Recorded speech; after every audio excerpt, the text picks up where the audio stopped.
Hi, welcome to our channel.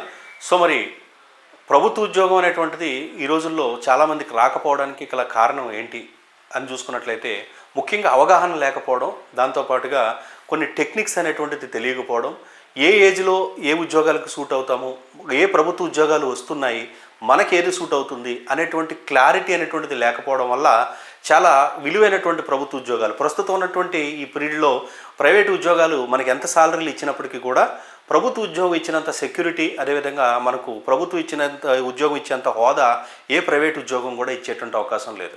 కాబట్టి ప్రభుత్వ ఉద్యోగాల యొక్క కంప్లీట్ గైడెన్స్ మీకు అందించాలి అనేటువంటి ఉద్దేశంతో అది కేంద్ర ప్రభుత్వం నుంచి రాష్ట్ర ప్రభుత్వం వరకు, అతి చిన్న ఉద్యోగం నుంచి అతి పెద్ద ఉద్యోగాల వరకు కంప్లీట్ గైడెన్స్ మీకు ఇవ్వాలి అనేటువంటి ఉద్దేశంతో మనం ఆరు షెడ్యూల్ జోన్ అనేటువంటి ఛానల్ ద్వారా ఇప్పటి వరకు మీకు క్లాసెస్ ఎవ్రీథింగ్ అందిస్తున్నప్పటికీ కూడా ప్రత్యేకమైనటువంటి గైడెన్స్, అదేవిధంగా వర్తమాన అంశాల మీద మాట్లాడడానికి ఈ బాలాజ్ సార్ గైడెన్స్ అనేటువంటి ఛానల్ అయితే మనం స్టార్ట్ చేసాం. మరి ఈ ఛానల్లో మొదటి వీడియోలో భాగంగా మనం చూసినట్లయితే ఏప్రిల్లో ఈ నెలలోనే రాబోతున్నటువంటి ఒక అద్భుతమైనటువంటి నోటిఫికేషన్. చాలామందికి కానిస్టేబుల్ అవ్వాలని, లేదంటే యూనిఫామ్ వేసుకోవాలని చాలా ఆశలు ఉంటాయి. కాకపోతే స్టేట్కి వచ్చేటప్పటికి ఇంటర్మీడియట్ క్వాలిఫికేషన్ ఉంటుంది, కానీ ఒక 10th క్లాస్ క్వాలిఫికేషన్ ఉండి ఒక యూనిఫామ్ ఉద్యోగం చేయాలని, అది కూడా కేంద్ర ప్రభుత్వంలో చేయాలని ఎదురు చూస్తున్నటువంటి ఆస్పిరెంట్స్కి ఈ నెలలో మనకు రాబోతుంది దాదాపుగా 8,000 ఖాళీలతో. ఆ నోటిఫికేషన్ ఏంటి అంటే ఆర్పిఎఫ్, రైల్వే ప్రొటెక్షన్ ఫోర్స్, దాదాపుగా 8,000 వేకెన్సీస్కి ఈ నోటిఫికేషన్ అయితే రాబోతుంది. మరి ఈ 10th క్లాస్ క్వాలిఫికేషన్ నుండి ఉద్యోగం సాధించవచ్చు. మరి ఈ ఉద్యోగం ఏ విధంగా సాధించాలి, ఏవే క్వాలిఫికేషన్స్ ఉంటాయి, ఏ సిలబస్ ఉంటుంది, ఎవ్రీథింగ్ అని చెప్పేలోపు ఆరు షెడ్యూల్ జోన్ మన గైడెన్స్లో లాంగ్ టర్మ్ ఇంటిగ్రేటెడ్ మెంటార్షిప్ అనేటువంటిది స్టార్ట్ చేస్తూ ఉన్నాం.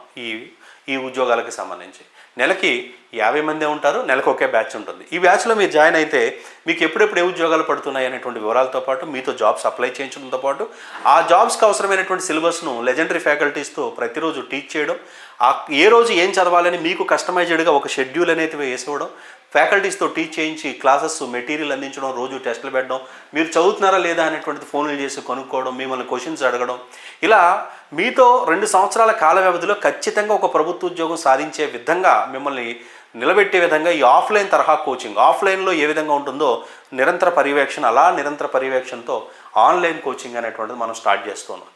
మరి 3,000 రూపాయల ఫీజు ఉంటుంది, 2 years వ్యాలిడిటీ అయితే ఉంటుంది.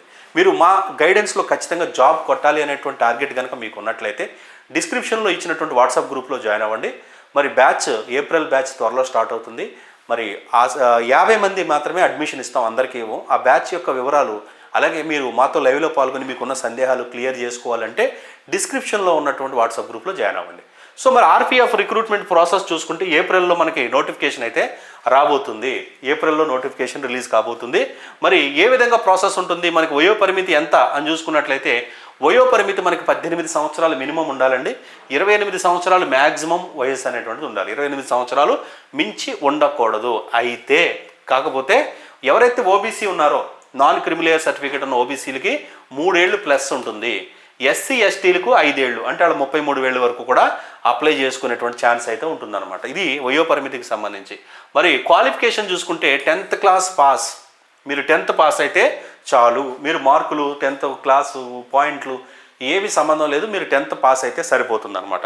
అలాగే మరి ఫిజికల్ ఎఫిషియన్సీ, మరి ఇది యూనిఫామ్ ఉద్యోగం కాబట్టి ఫిజికల్ స్టాండర్డ్స్ చాలా ఇంపార్టెంట్ కదా.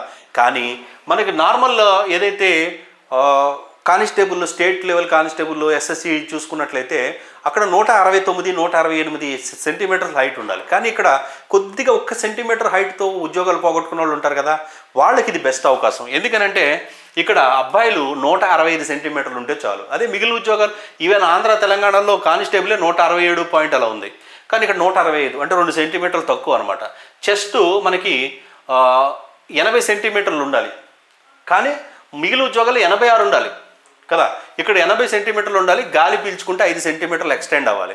అదే ఎస్సీ ఎస్టీలు అనుకోండి, ఈ 165 సెంటీమీటర్లు కూడా కాదు, ఇక్కడ 160 సెంటీమీటర్లు ఉంటే చాలు ఎస్సీ ఎస్టీ అభ్యర్థులు.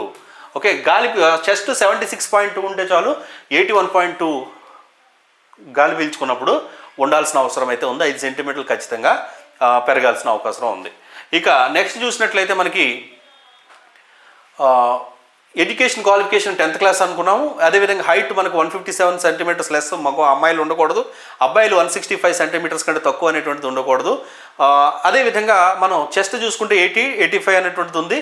మరి సిలబస్ అనేటువంటిది ఏ విధంగా ఉంటుంది, ఎంపిక ప్రక్రియ అనేటువంటిది ఏ విధంగా ఉంటుంది అని చూసుకున్నట్లయితే ఎంపిక ప్రక్రియ అనేటువంటిది మనకి ఫిజికల్ ఎఫిషియన్సీ టెస్ట్ అనేటువంటి దాంతోపాటు అదేవిధంగా మనకు రిటర్న్ ఎగ్జామినేషన్ అనేటువంటిది ఉంటుంది అనమాట. టెస్ట్ తర్వాత మరి యూనిఫామ్ జాబ్ కాబట్టి ఫిజికల్ ఎఫిషియన్సీ టెస్ట్ కూడా ఉంటుంది. అంటే శారీరక సామర్థ్యం, మీ ఫిట్నెస్ని కొలిచేటువంటి పరీక్ష అనమాట. ఈ విధంగా చూసుకున్నప్పుడు 1600 మీటర్స్ రన్నింగ్ అనేటువంటిది ఉంటుందండి. 5 నిమిషాల 45 సెకండ్స్లో మీరు 1600 మీటర్స్ రన్నింగ్ అనేటువంటిది కంప్లీట్ చేయాలి. అమ్మాయిలు అయితే మాత్రం 1600 మీటర్స్ కాదు, 800 మీటర్స్ ఉంటుంది. లాంగ్ జంప్ ఉంటుంది, 14 అడుగులు మీరు దూకాల్సి ఉంటుంది. అమ్మాయిలు అయితే 9 అడుగులు దూకాల్సి ఉంటుంది. హై జంప్ ఏమో 4 అడుగులు మీరు దూకాల్సి ఉంటుంది, అమ్మాయిలు 3 అడుగులు దూకాల్సి ఉంటుంది. ఈ physical measurement test, physical efficiency టెస్ట్కు ముందు మనకి ఏం కండక్ట్ చేస్తారు అంటే మనకు కంప్యూటర్ బేస్డ్ ఎగ్జామ్ కండక్ట్ చేసిన తర్వాత ఇవి చూస్తారు. ఆ తర్వాత మనకు మెడికల్ టెస్ట్, డాక్యుమెంట్ వెరిఫికేషన్ ఉంటుంది. మరి కంప్యూటర్ ఎఫిషియన్సీ టెస్ట్ అనేటువంటిది ఏదైతే ఉందో కంప్యూటర్ బేస్డ్ టెస్ట్, దీంట్లో 120 మార్కులకి మీకు ఎగ్జామ్ అనేటువంటిది కండక్ట్ చేస్తారండి. 120 మార్కులకి ఎగ్జామ్ కండక్ట్ చేస్తే ఈ 120 మార్కుల్లో 90 నిమిషాల టైం అనేటువంటిది ఇస్తారు. మరి ఒక్కొక్క తప్పు మార్క్కి 1/3 నెగిటివ్ మార్క్ అనేటువంటిది తీసేస్తారు.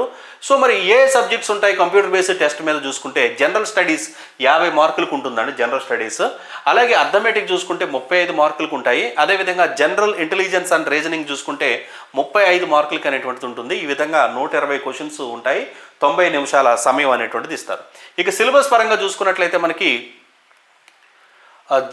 జనరల్ అవేర్నెస్ చూసుకుంటే మనకు current events, history, culture, geography, economy, constitution, general science, అదేవిధంగా రైల్వేకి సంబంధించిన అంశాల మీద 50 మార్కులు వస్తాయి.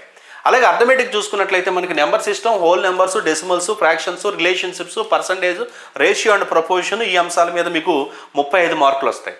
ఇక జనరల్ ఇంటెలిజెన్స్ అండ్ రీజనింగ్ అంశాలు చూసుకుంటే 35 మార్కులకి similarities and spatial visualization, spatial orientation, problem solving, analysis, judgement, decision making, visual memory, relationship concepts and arithmetic reasoning and verbal figure classification, ఈ అంశాలన్నీ కూడా మీకు దేని మీద వస్తాయి, అర్థమెటిక్ రీజనింగ్ మీద 35 మార్క్స్ వస్తాయి. ఈ విధంగా మనం 120 మార్క్స్కి ప్రిపేర్ అవ్వాల్సి ఉంటుంది. ఎగ్జామ్ అనేటువంటిది 10th క్లాస్ స్టాండర్డ్ ఉంటుంది కాబట్టి ఏవో గ్రూప్ స్థాయిలో మనం application oriented, match the following oriented అలా ప్రిపేర్ అవ్వాల్సిన అవసరం లేదు. కొన్ని మంచి బుక్స్ని మనం దగ్గర పెట్టుకొని కనుక ప్రిపేర్ అయితే చాలా ఈజీగానే ఈ ఎగ్జామ్ క్లియర్ చేయవచ్చు అనమాట. కాబట్టి ఇలాంటి గైడెన్స్ వీడియోస్ కోసం మీరు ఖచ్చితంగా మన ఛానల్ సబ్స్క్రైబ్ చేసుకొని టెలిగ్రామ్ గ్రూప్లో జాయిన్ అవ్వండి. అలాగే మన మెంటర్షిప్లో జాయిన్ అయ్యి ఉద్యోగం సాధించాలని ఆసక్తి ఉంటే వాట్సాప్ గ్రూప్లో జాయిన్ అయ్యి పూర్తి వివరాలు తెలియజేస్తాం. ఆసక్తి లేకపోతే టైంపాస్గా గ్రూప్లోకి జాయిన్ అవ్వద్దు. Thank you.